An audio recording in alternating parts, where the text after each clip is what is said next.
Fascist হাসিনার শাসনামলে আমরা অনেকেই হাসিনার বিরুদ্ধাচরণ করেছি। এই বিরুদ্ধাচরণকারীদের মধ্যে বিভিন্ন ক্ষেত্রে বিভিন্ন বিষয়ে মতানৈক্য ছিল, তবে একটা বিষয়ে আমরা সকলেই সহমত ছিলাম, আর সেই বিষয়টা হচ্ছে ৭০ অনুচ্ছেদের পরিবর্তন কিংবা সংবিধানের ৭০ অনুচ্ছেদের সংশোধন। ছাত্র জনতার গণ অভ্যুত্থানের মধ্য দিয়ে সংগঠিত হওয়া যে সরকারটা শপথ গ্রহণের পর থেকে একটা আলাপ সব থেকে বেশি চাউর হচ্ছে, সেই আলাপটা হচ্ছে সংবিধানের সংশোধন করা। সংবিধান সংশোধনের এই যে পালটা তোলা হয়েছে, সেই পালে নতুন করে হাওয়া দিলেন আমাদের বর্তমান অ্যাটর্নি জেনারেল। এবং সংবিধান সংশোধনের ক্ষেত্রে অ্যাটর্নি জেনারেলের দাবিরও সেই জায়গাটি হচ্ছে ৭০ অনুচ্ছেদ। আমি অ্যাটর্নি জেনারেলের বক্তব্যটি কোট আনকোট করে পড়ছি, তারপরে এই বিষয়ে বিস্তারিত আমার মতামত পেশ করব। সংবিধান ও বিচার বিভাগের সংস্কার নিয়ে নিজের ব্যক্তিগত অভিমত ব্যক্ত করতে গিয়ে অ্যাটর্নি জেনারেল মোহাম্মদ আসাদুজ্জামান বলেছেন, অ্যাটর্নি জেনারেল হিসেবে নয়, আমি ব্যক্তিগতভাবে মনে করি সংবিধানের ৭০ অনুচ্ছেদের সংস্কার প্রয়োজন। তিনি কেন এই অনুচ্ছেদটি সংস্কার চান সেই ব্যাখ্যায় আসাদুজ্জামান বলেন, ৭০ অনুচ্ছেদ অনুসারে সংসদ সদস্যরা ফ্লোর ক্রসিং করতে পারেন না, অর্থাৎ সংসদের দলীয় সিদ্ধান্তের বাইরে কোনো সংসদ সদস্য স্বাধীনভাবে তার মতামত দিতে পারেন না।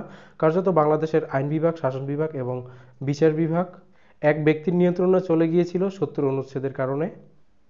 সংবিধানের ৭০ অনুচ্ছেদের সংশোধন অ্যাটর্নি জেনারেল কেন চাচ্ছেন তার ব্যাখ্যা বিশ্লেষণ তিনি করেছেন।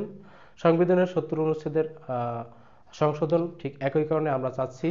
বাংলাদেশ সংবিধানের ৭০ অনুচ্ছেদে মূলত কি লেখা রয়েছে সেটা আমাদের জানা দরকার, তাহলে আমাদের বুঝতে সুবিধা হবে কেন আমরা এই ৭০ অনুচ্ছেদের বিরোধিতা করছি, কেন আমরা ৭০ অনুচ্ছেদের সংশোধন দীর্ঘদিন যাবৎ চেয়ে আসছি, কেন বর্তমান অ্যাটর্নি জেনারেল ৭০ অনুচ্ছেদের সংশোধন চাচ্ছেন। গণপ্রজাতন্ত্রী বাংলাদেশের সংবিধান পঞ্চম ভাগ, এই পঞ্চম ভাগটি হচ্ছে মূলত আইনসভা। এই পঞ্চম ভাগের প্রথম পরিচ্ছেদ বা একম পরিচ্ছেদ হচ্ছে সংসদ। এখানে মূল শিরোনামটি হচ্ছে এরকম, রাজনৈতিক দল হইতে পদত্যাগ বা দলের বিপক্ষে ভোটদানের কারণে আসন শূন্য হওয়া প্রসঙ্গে। মূল অনুচ্ছেদটি হচ্ছে, কোনো নির্বাচনে কোনো রাজনৈতিক দলের প্রার্থীরূপে মনোনীত হইয়া কোনো ব্যক্তি সংসদ সদস্য নির্বাচিত হইলে তিনি যদি ক উক্ত দল হইতে পদত্যাগ করেন, অথবা অর্থাৎ যদি ব্যক্তি দল হইতে পদত্যাগ করেন, অথবা খ সংসদে উক্ত দলের বিপক্ষে ভোটদান করেন। দলীয় যে কোনো সিদ্ধান্তের বিরুদ্ধে যদি কোনো সংসদ সদস্য সংসদে ভোটদান করে থাকেন, তাহা হইলে সংসদে তাহার আসন শূন্য হইবে, তবে তিনি সে কারণে পরবর্তী কোনো নির্বাচনে সংসদ সদস্য হইবার অযোগ্য হইবেন না। এখানে ৭০ অনুচ্ছেদের মূল বিষয়টা হচ্ছে, কোনো ব্যক্তি, ধরুন আপনি নিজে যে কোনো একটা পার্টির মনোনয়ন নিয়ে, ধরুন শেখ হাসিনার রেখে যাওয়া সুপ্রিম পার্টির মনোনয়ন নিয়ে আপনি নির্বাচনে প্রতিদ্বন্দ্বিতা করেছেন, সেই নির্বাচনে আপনি বিজয় অর্জন করেছেন, একই সাথে আপনার দল সুপ্রিম পার্টি সংখ্যাগরিষ্ঠতা অর্জন করে সরকার গঠন করলো। এমত অবস্থায় ৭০ অনুচ্ছেদ বহাল আছে। ঠিক সেই মুহূর্তে আপনার দল সুপ্রিম পার্টি সিদ্ধান্ত নিল যে আকিজ গ্রুপকে বিদ্যুৎ উৎপাদনের জন্য তারা একটা আইন প্রণয়ন করবে। এখন আপনি সুপ্রিম পার্টির একজন সংসদ সদস্য, আপনি মনে করছেন যে বাংলাদেশে ২৭,০০০ মেগাওয়াট বিদ্যুৎ উৎপাদন ক্ষমতা রয়েছে এবং ১৬,০০০ মেগাওয়াট বিদ্যুৎ চাহিদা রয়েছে আমাদের। এই মুহূর্তে বাংলাদেশে নতুন করে আর কোনো প্রতিষ্ঠানকে বিদ্যুৎ উৎপাদনের জন্য বৈধতা দেওয়ার প্রয়োজন নেই, বরঞ্চ সরকার এটা করতে পারে যে উৎপাদন ক্ষমতা রয়েছে সেই উৎপাদন ক্ষমতা অনুযায়ী যথাযথ বিদ্যুৎ উৎপাদনের ব্যবস্থা করা। এই মর্মে আপনি সরকারের যে সিদ্ধান্ত আকিজ গ্রুপকে বিদ্যুৎ উৎপাদনের জন্য বৈধতা দেওয়া, আপনি সেটার বিরুদ্ধে ভোটদান করলেন। এখন সমস্যার বিষয় হচ্ছে, যখন আপনি আপনার দলীয় সিদ্ধান্তের বাইরে গিয়ে কোনো একটা জায়গায় ভোট প্রদান করলেন, তখন আপনি এই ৭০ অনুচ্ছেদের লঙ্ঘন করে ফেললেন।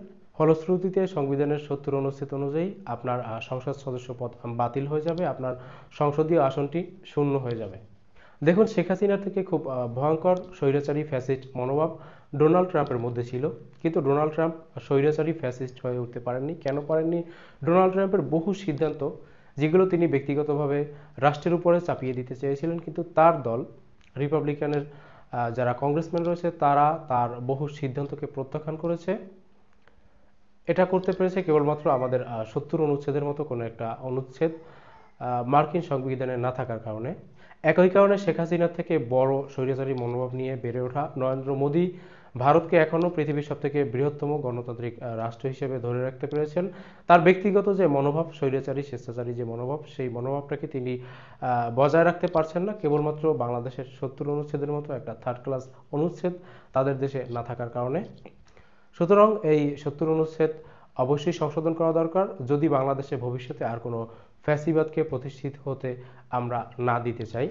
তবে এখানে কিছু কিছু বিষয় রয়েছে, আমরা হয়তো কিছু কিছু বিষয় সামনে আনতে পারি। যেমন ধরুন, সরকার প্রধানের ক্ষেত্রে কোনো ধরনের অনাস্থা প্রস্তাব যদি আসে, সেক্ষেত্রে দলীয় মনোনীত যারা প্রার্থী রয়েছেন তারা কোনোভাবে সেটার পক্ষে ভোট দিতে পারবেন না। একইভাবে দলগতভাবে যখন বাজেটে কোনো ধরনের সিদ্ধান্ত গ্রহণ করা হবে, সেই সিদ্ধান্তের বিরুদ্ধে ভোট দিতে পারবেন না। এই ধরনের কোনো আইন যদি সেখানে সংযুক্ত হয়, সেক্ষেত্রে খুব বেশি একটা সমস্যা হবে বলে আমি ব্যক্তিগতভাবে মনে করি না। তবে বৃহৎ পরিসরে যে কোনো একটা সিদ্ধান্ত, যে সিদ্ধান্তটা দল গ্রহণ করেছে, দলীয় প্রধান কিংবা সরকার প্রধান, নির্বাহী বিভাগের প্রধান গ্রহণ করেছে, সেই সিদ্ধান্তের বিরুদ্ধে যাওয়া মানেই সংসদ সদস্য পদ বাতিল হওয়া। এই ধরনের আইন বাংলাদেশের সংবিধানে থাকা কিংবা পৃথিবীর কোনো রাষ্ট্রের কোনো সংবিধানে থাকা উচিত বলে আমি ব্যক্তিগতভাবে মনে করি না। সুতরাং আমি বলতে পারি, অ্যাটর্নি জেনারেল আসাদুজ্জামানের যেই দাবি ৭০ অনুচ্ছেদের পরিবর্তন করা, সেটা সংশোধন করা, সেটা যথাযথ এবং সেটা যৌক্তিক।